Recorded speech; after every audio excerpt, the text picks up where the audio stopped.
Hello everyone, hope you're all doing well. Don't forget, if you like the video, click on like and subscribe and talk about it on chat lines, wherever it is your social media activities, and help us to grow and help more people.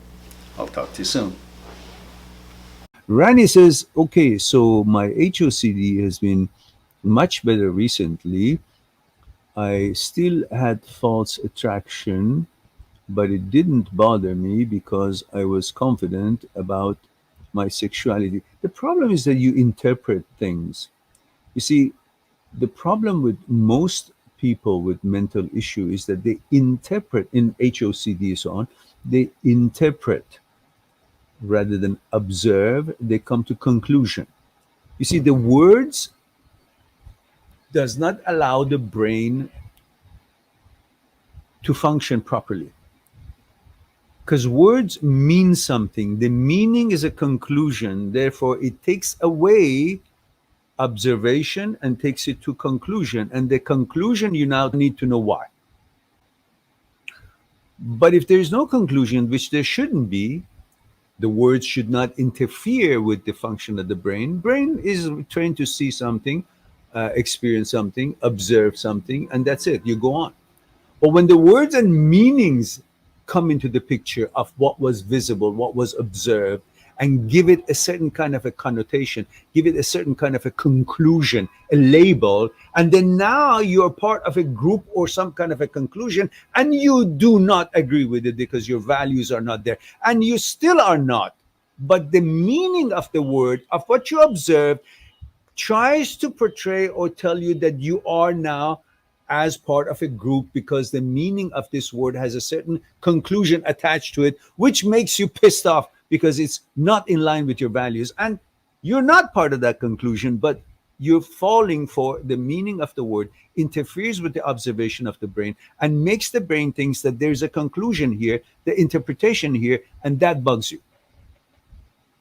But when you stop interpreting anything, and focus on observing things, not interpreting and bringing to label or conclusion. In other words, don't allow words and meanings of the words interfere with the observation, with living. If you don't allow that happen, then you're okay. But what happens is you say, "Oh, that must have mean something," and the meaning of a word, I have to have a brain that does not recognize the meaning, so I won't be thinking that the meaning is me. Meaning is not you. Meaning is a word. Fuck the word. Why are you becoming a meaning of a word than believing in who you are and in what you've been? So, okay, I noticed some guys, I don't know, naked, good muscles. What the fuck? Okay, whatever comes to the brain does. Who gives a shit?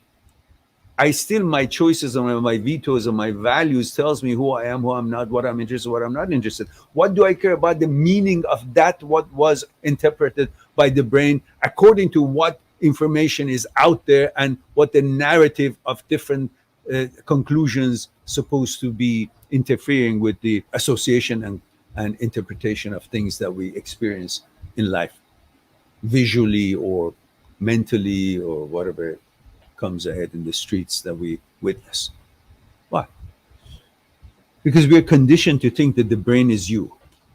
But when you understand that you're not the brain and brain is not you, then you don't give a fuck about what interpretation took place of this observation, what word interfered with and introducing some kind of a conclusion contrary to your values.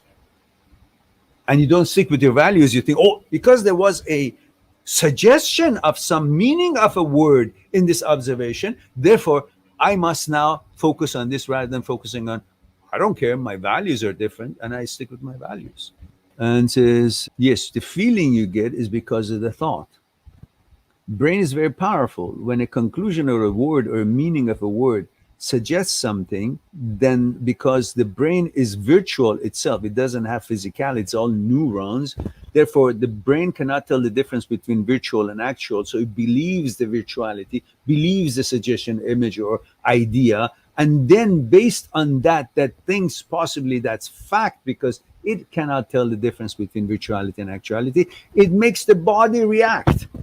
When the brain makes the body react based on a certain thought or image that it believes, because it doesn't have capability to distinguish between virtuality and actuality, it believes whatever shows up in there, like the memory makes you react or feel the same way as movies do, because the brain cannot tell if it's real or not real. It just reacts to what is being transmitted. So therefore, it makes the body react to that thought. When the body reacts to that, you can feel that reaction of the body. That becomes an evidence for you that then that thought is actual, is not. You're feeling the actuality that as the brain has affected the body to feel. That is not an evidence that what the brain thought is actual. It's just that the brain can manipulate the body and make the body react. The reaction you feel is not a representation or the evidence of the actuality of the thought or the idea or the image. And that's your problem. That's where you fall off. You believe, because you believe the physicality is now going to be a evidence that the virtuality was an actuality. What the fuck is that? Don't fall for that shit. Subscribe on my channel, visit my channel, and go through the videos that you might be interested in. Mind@seekstruth.com, making it one step away to talk to me one-on-one on Skype and discuss what's concerning you. I'll talk to you soon. But we too, like the iceberg, have 1,000 times bigger powers that is not visible, and we must. Why? Is it something we're rambling on and I expect you to accept it? Or is there actually another power within us? Would you come and help me out? Okay. What I want you to do is put your hands underneath my arms and just lift me up. There we go. Okay, now, that's my physical part, right? Same thing. Again, with that. Just want to see if there's any difference. Go ahead. Now, go ahead. Now, this, go ahead, when you're ready. Go ahead. So you see, this is different than what he was doing, and I'm not really doing anything. You convinced? Yeah. So are you guys convinced that there is something other than, thank you. Yeah, no Thank you very much.